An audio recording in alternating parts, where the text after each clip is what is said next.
اذان اللہ تعالیٰ کے اذکار میں ایک بہت بڑے رتبے کا ذکر ہے۔ اس میں توحید اور رسالت کی شہادت اعلان کے ساتھ ہوتی ہے۔ اس سے اسلام کی شان و شوکت ظاہر ہوتی ہے۔ یہی وجہ ہے کہ اذان دینے کی فضیلت اور اس کا ثواب بہت زیادہ ہے۔ اذان کا جواب دینا واجب ہے۔ اگر کئی آدمی مل کر اذان دیں تو اس صورت میں حرمت اول کے لیے ہوگی، یعنی اس کا جواب دینا چاہیے۔ اور اگر کوئی شخص کئی طرف سے یعنی مختلف محلوں کی مساجد سے اذان سنے تو صرف اپنی مسجد کے مؤذن کا جواب دینا واجب ہوگا۔ اور اگر کوئی شخص اذان کے وقت مسجد میں بیٹھا ہوا ہو تو اس کے لیے اس اذان کا جواب دینا واجب نہیں ہے، کیونکہ اس شکل میں اسے اجابت فعلی حاصل ہے۔ حضرت معاویہ رضی اللہ تعالیٰ عنہ فرماتے کہ میں نے سرور کائنات صلی اللہ علیہ وسلم کو فرماتے ہوئے سنا کہ قیامت کے روز لوگوں سے زیادہ اونچی گردن والے مؤذن ہوں گے۔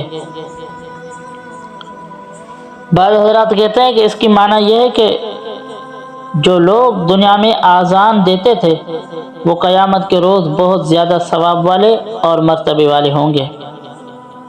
بعض علماء کہتے ہیں کہ مؤذن قیامت کے روز سردار ہوں گے۔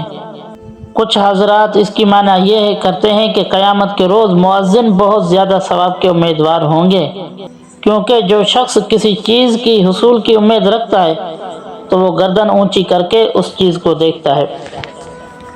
اسی طرح میدان حشر میں جب کہ تمام لوگ حساب و کتاب کی بنا پر رنج و فکر میں ہوں گے، مؤذن آرام و راحت کے ساتھ اس بات کے منتظر ہوں گے کہ اب جنت میں داخلے کا حکم کیا جائے گا۔ بعض حضرات کہتے ہیں کہ اس کی معنی یہ ہے کہ قیامت کے روز مؤذنوں کو اللہ رب العزت کی بارگاہ میں ایک مقام، عزت اور قرب حاصل ہوگا۔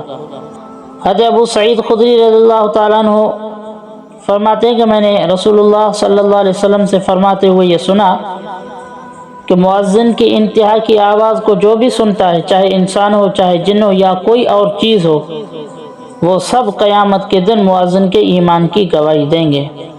آواز کی انتہا یہ کہ اس کے کان میں تھوڑا سا آواز آ جائے اور یہ معلوم نہ ہو کہ آواز دینے والا کیا کہہ رہا ہے۔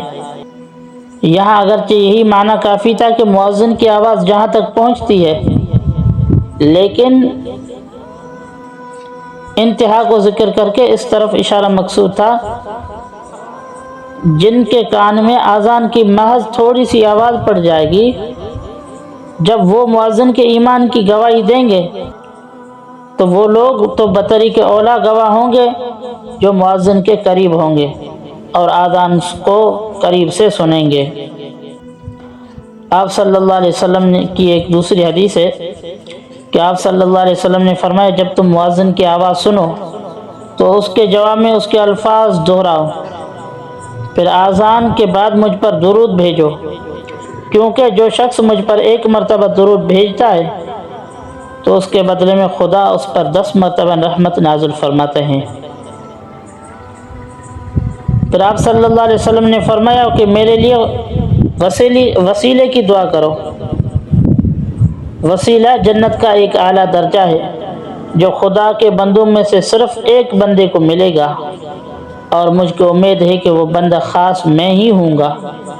لہذا جو شخص میرے لیے وسیلے کی دعا کرے گا قیامت کے روز اس کی سفارش مجھ پر ضروری ہو جائے گی۔ تو دیکھو بھائی، اذان دینا اور اذان کا جواب دینا اور خاموشی سے اذان کو سننا، اور اذان کے آخر میں جو یہ دعا ہے اللہم رب هذه الدعوة التامة والصلاة القائمة، یہ دعا کہنا، اس میں وسیلے کا ذکر ہے، آت محمد الوسیلۃ والفضیلہ۔ تو آپ صلی اللہ علیہ وسلم نے فرمایا کہ جو میرے لیے وسیلے کی دعا کرے گا اور اللہ رب العزت مجھے قیامت کے دن وہ وسیلہ یعنی جنت کا ایک اعلیٰ درجہ عطا فرمائیں گے، تو جو میرے لیے وسیلے کی دعا کرے گا مجھ پر لازم ہے کہ قیامت کے دن اس کی سفارش کروں۔